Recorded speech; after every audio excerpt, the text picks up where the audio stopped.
सारा दिन।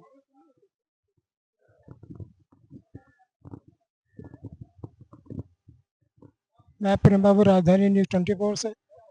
इस समय मैं कानपुर के बुद्धा पार्क में मौजूद हूँ। वर्तमान सरकार ने इस बुद्धा पार्क को शिव मंदिर या उससे संबंधित स्थल बनाने के नाम पर 15 करोड़ रुपए का बजट सैंक्शन किया। जब इसकी जानकारी कानपुर की जनता को हुई तो उनमें एक आक्रोश हुआ और उसी आक्रोश के तहत कानपुर के तमाम संगठन, भगवान बुद्ध को मानने वाले, उन्होंने आंदोलन किया और उसी कड़ी में आज यहाँ पर कुछ लोग मौजूद हैं। आइए जानते हैं क्या है पूरा मामला। अपना परिचय देते हुए बताइए क्या है पूरा मामला। मेरा नाम प्रतिभा अटल पाल है। मैं उत्तर प्रदेश कांग्रेस कमेटी की पूर्व प्रदेश अध्यक्ष महिला कांग्रेस की रही हूँ और वर्तमान में एक सक्रिय कार्यकर्ता के रूप में पार्टी की सेवा कर रही हूँ। आज इस बुद्धा पार्क में हम सभी लोग यहाँ पे उपस्थित हुए हैं क्योंकि ये लगातार लड़ाई चल रही थी हमारे समाज की, हमारे हक और अधिकारों की, जिसकी जीत हुई है कल। एक शिवालय बनाने की बात इस सरकार ने की कि यहाँ पे शिवालय बनाया जाएगा, लेकिन मैं इस बात को मानती हूँ कि धर्म और आस्था हमारे मन में है, लेकिन हम धर्म और आस्था की ओढ़नी ओढ़ करके नहीं रह सकते हैं। हम अपने अधिकारों को पाने के लिए, हम अपने अधिकारों की रक्षा के लिए हर आवाज उठाने को तैयार हैं। जिस तरीके से यहाँ पे शिवालय बनाने का जो प्रस्ताव पारित होने वाला था, लेकिन यहाँ की जनता ने, कानपुर की जनता को मैं धन्यवाद देती हूँ कि आपने एक सही समय पे सही मुहिम छेड़कर और इस समाज के हर इस दबके को, चाहे वो निचले वर्ग का दबका हो, चाहे ओबीसी का हो, हर समाज ने बढ़ चढ़ करके हिस्सा लिया और इनको खदेड़ने का काम किया और इस सरकार को नतमस्तक होना पड़ा और इन्होंने कल ही इस बात को खारिज किया कि यहाँ शिवालय नहीं बनेगा। लेकिन जो लगातार ये चर्चाएं हो रही कि 15 करोड़ का बजट आया, इस सरकार के माध्यम से ये पता चला कि 15 करोड़ के बजट में ये बुद्धा पार्क में शिवालय बनाने का जो प्रोजेक्ट आ रहा था। मैं इस बात को सरकार से भी कहना चाहूंगी कि शिवालय तो नहीं बना पाएंगे आप, लेकिन इसका सुंदरीकरण जरूर कराइए, क्योंकि जिस समय ये बुद्धा पार्क बना, एक लंबा समय हो गया है इस पार्क को बने। जिस तरीके से आप देख रहे हैं इसकी छत टपक रही है, जहाँ पे भगवान बुद्ध जी की मूर्ति लगी हुई है, जहाँ हम सब एक आस्था के साथ यहाँ आते हैं, लेकिन ये बुद्धा पार्क अब लगभग जर्जर अवस्था की ओर जा रहा है। तो इस सरकार से मेरी ये गुजारिश है कि जो 15 करोड़ का बजट आपने पास किया था शिवालय के लिए, वो इस कार्य में लगाएं और इस पार्क का, इस भगवान बुद्ध जी की जो छत है, इसको सुधारने का, इसकी मरम्मत कराने का काम करे। जय हिंद। शिवालय के नाम पर 15 करोड़ दे दिया, इस बुद्धा पार्क की मेंटेनेंस के लिए क्या दिया? इसी की तो लड़ाई लड़ रहे हैं हम इसी चीज की लड़ाई लड़ रहे हैं। पहले तो शिवालय नहीं बनने देंगे, ये इस कानपुर की जनता ने सिद्ध कर दिया और इनको अपने पैर पीछे करने पड़े। लेकिन अब हमारी अगली लड़ाई जो है वो इस बात के लिए है कि जो जर्जर अवस्था में इसका सुंदरीकरण कैसे किया जाए, इससे हम सरकार की मांग करते हैं। यहाँ पे तमाम बच्चे आती हैं, महिलाएं आती हैं, दिन भर भूख प्यास लगती है। ना तो यहाँ पे पीने का पानी है, ना कोई चाय की व्यवस्था है, ना खाने पीने की। यहाँ पे एक कैंटीन ही होना चाहिए। देखिए, ये यहाँ के क्षेत्र की जनता इसको तय करेगी कि क्योंकि कई समस्याएं भी उत्पन्न होती है, क्योंकि लोग यहाँ पे खाएंगे पिएंगे तो स्वाभाविक है लोग कूड़ा करकट फेंकेंगे और इस यहाँ पे अव्यवस्था फैलेगी। तो मैं इसके तो पक्ष में नहीं हूँ कि यहाँ कैंटीन खुलनी चाहिए, लेकिन हाँ, सुंदरीकरण की बात जरूर करूंगी, क्योंकि एक अच्छे माहौल में लोग यहाँ पे टहलने आते हैं, अपने आप शरीर को स्वस्थ करने के लिए आते हैं, तो सुंदरीकरण होना बहुत जरूरी है। कैंटीन के पक्ष में मैं नहीं हूँ। सनातनियों के धार्मिक स्थलों पर सैकड़ों मंदिर, होटल वगैरह सब बने हुए हैं, यहाँ पे क्यों नहीं? देखिए, हर जगह की अपनी अपनी एक आस्था है, हर जगह की अपनी अपनी एक पहचान है। हम जिस बुद्ध भगवान की धरती पर बैठे हैं यहाँ पर, उनका जब चिंतन करते हैं तो वाय आडंबरों से हम बिल्कुल निष्पक्ष हो जाते हैं और हम अपनी ही दुनिया में खो जाते हैं। तो जो बुद्ध को मानने वाले लोग हैं, मैं आपसे फिर यही कहना चाहूंगी कि जितना धर्म और आस्था का प्रोपेगेंडा ये सरकार करती है, उतना शायद ही कोई सरकार ने किया हो, लेकिन इस सरकार ने तो हद पार कर दी। शिक्षा की बात करें तो लाठियां बरसाती है और धर्म की बात करें तो हेलीकॉप्टर से फूल बरसाती है। अपना परिचय देते हुए बताइए कि आप यहाँ क्या करने आए हैं?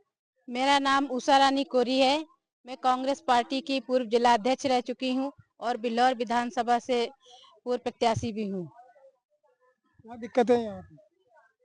यहाँ पर यही अभी करीब 6-7 दिन से जो अखबारों के माध्यम से जानकारी हुई जनता को कि ये जो बुद्धा पार्क है इसको 12 शिवलिंग के रूप में परिवर्तित करना चाहते थे। तो हम लोगों ने इसका सर्व समान बहुजन समाज ने यहाँ पर एकत्रित होकर के इसका विरोध करते हैं और इस बुद्धा पार्क का जो 15 करोड़ रुपया सरकार कह रही है कि हमने सैंक्शन किया है, उस रुपए को इस सुंदरी पार्क के सुंदरीकरण में लगाया जाना चाहिए। सरकार तो आप लोग ऐसे लिए आते हैं जो कि आपके धार्मिक भावनाओं को आहत करती है। 14 से विधानसभा सीटें हैं कानपुर के अंदर में, उसमें से 11 तो आप लोगों ने उन्हीं को दे दी जो आपको नुकसान पहुंचा रहा है। देखिए, ये सरकार धोखे और वोट चोरी की बनी है, जिसको आदरणीय राहुल गांधी ने सिद्ध किया है और प्रमाणित किया है और साफ साफ वो कह रहे हैं कि वोट की चोरी हुई है और अब जनता भी जागरूक हो चुकी है। इसका जवाब 2027 में आपको देखने को मिलेगा उत्तर प्रदेश में। अपना परिचय देते हुए बताइए क्या हो रहा है? मेरा नाम विवेक पाल है और यहाँ पे तथागत बुद्ध की आज प्रार्थना कर रहे हैं हम लोग और विरोध कर रहे हैं जो कि विरोध कर रहे हैं जो 15 करोड़ रुपया जो शिवालय बनाने के लिए दिया गया है, हम उसकी मांग करते हैं नगर निगम से, सरकार से कि वो 15 करोड़ रुपए इस हमारे बुद्धा पार्क में लगाया जाए और इसकी साज सज्जा जो कि जर्जर पूरा बुद्धा पार्क हुआ जा रहा है, इसमें पीछे पूरा जंगल है, वो जंगलों को साफ कराया जाए, यहाँ पे बच्चों के खेलने के लिए झूले और चीजों को लगाया जाए और बुद्ध स्मृतियां और बनवाई जाए जिससे कि श्रद्धा की एक अलग छाप मिल सके यहाँ पे। आप लोग सनातनी विरोधी हैं, क्यों लगाया आपके आपके धार्मिक स्थलों पर पैसा सरकार, सनातनी सरकार? देखिए सबसे बड़ी बात यह है कि सरकार का काम इस समय शिक्षा न देना और धर्म के रास्ते पे भटकाना, जिससे कि हमारे जो बच्चे हैं, नौजवान पीढ़ियां हैं, उनको भटकाना कि भैया धर्म में ही सब कुछ है, शिक्षा में कुछ नहीं है। स्कूल बंद कर रहे हैं, मदरा के कंपोजिट जगह जगह शराब के ठेके खुलवा रहे हैं, ये सारे काम करा रहे हैं, लेकिन साथ में ये जो बौद्ध धर्म है, बौद्ध स्थली है, उसको मिटाने का काम कर रहे हैं। ये लगातार चल रहा है इनका। मेरा यही सरकार से मांग है कि शिक्षा को आगे बढ़ाएं, शिक्षा का बजट बढ़ाएं और साथ में हमारी जो हमारे लोग शिक्षित हैं, उनके अगल बगल घरों में आसपास शराब के और ठेके खुले हैं, इनको भी बंद कराने का काम करें। बिहार की जनता एसआईआर के मामले में इलेक्शन कमीशन के खिलाफ बोल रही है, बीजेपी क्यों डिफेंस कर रही है इसकी? एक्चुअली क्या है, इलेक्शन कमीशन और बीजेपी दोनों एक ही थाली के चट्टे बट्टे हैं और एक्चुअली क्या है कि इलेक्शन कमीशन पूरी बैटिंग कर रहा है, एक अंपायर की तरह काम करता है। इलेक्शन कमीशन वो काम करता है बीजेपी को जिताने का, हर जगह वो प्रयास करता है और हमारे राहुल जी ने ये सिद्ध कर दिया कि वोट चोरी का जो प्रोसीजर है, जो उन्होंने एक 1.5 घंटे का उनका वीडियो था, उसमें उन्होंने हर चीज को दर्शाया है और उसके बाद जब उन्होंने ये वीडियो उनका लॉन्च हुआ, सारी चीजें हुई, उनसे कारण बताओ नोटिस मांग लिया गया और 3 दिन बाद अनुराग ठाकुर जी ने यही काम किया, उनसे कोई कारण बताओ नोटिस नहीं दिया। और हम उनसे पूछना चाहते हैं, 6 लोकसभा की सीटों का उन्होंने जो एक वोट चोरी का रिपोर्ट दिया है, वो कहां से लाए? राहुल जी को 6 महीने लग गए और इनको सिर्फ 6 दिन में इन्होंने सब कुछ कर लिया। इसका मतलब इलेक्शन कमीशन इसमें घोटाला कर रहा है और साथ दे रहा बीजेपी का। फिर भी आप लोग वोट नहीं, हम लोग वोट नहीं दे रहे हैं। जनता को बेवकूफ बनाया जा रहा है, जनता को भोली वाली जनता को 5 किलो राशन और ये कहा गया 15 लाख आएंगे और आप समझते तो हैं, घरियाली आंसू बोलने वाले लोगों ने जनता को मूर्ख समझ रखा। दूसरी बात, वोट चोरी, ये वोट चोरी की सरकार है। हमारा यही कहना है, वोट चोर गद्दी छोड़। मैं यही कहना चाहता हूं कि यहाँ की जनता से कि अब सजग हो जाओ और जो इस समय चल रहा है देश में सिर्फ अशिक्षा की तरफ हम लोगों को ले जाने का काम कर रहे हैं। रोजगार कहीं नहीं है, हमारे जो साथी हैं वो बेरोजगारी घूम रहे हैं, ना उनके पास नौकरियां हैं, ना उनके पास शिक्षा का कोई साधन है। यूनिवर्सिटी में सारे मनुवादियों का कब्जा है। तो मेरा कहना यही है कि जागो और सरकार को चेंज करो। चौथी पास का अपना मुखिया बनाओगे तो क्या होगा? चौथी पास मुखिया बना वो हम लोगों की गलती थी, हमारी जनता बोली वाली जनता कोई 3 बार गलती कर दी। 3 बार जनता कर दी। वो जनता की चोरी के साथ साथ वोट चोरी का भी तो है। जनता की क्या गलती, वो तो जनता की कोई गलती नहीं है, वो वोट तो चोरी सरकार बन गई। वोट चोरी करके सरकार बनी है।